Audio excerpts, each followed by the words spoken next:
சென்றனர். அவர்கள் அங்கிருந்து சென்ற பின்பு அருணா, அந்த அம்மா பேச்சு எல்லாம் ஒரு மாதிரி டைப்பா இருக்கே என்று கூறியதும் மகள் தேவி, என்ன டைப்பா இருக்கு? சுத்தி வளைச்சு பேசாம வெளிப்படையா பேசுறாங்க. அதுவும் நல்லதுதானே. நாமளே தேடி போனா கூட இவ்வளவு பெரிய சம்பந்தம் நமக்கு கிடைக்குமா?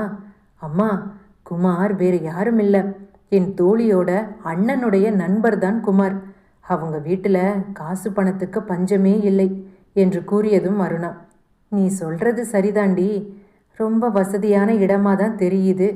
நாமளே தேடி போனா கூட இப்படிப்பட்ட ஒரு இடம் அமையுமா என்பது சந்தேகம்தான் என்று கூற, அதற்கு சண்முகமும், சரி சரி, இப்படியே எவ்வளவு நேரம் பேசிட்டு இருப்பீங்க?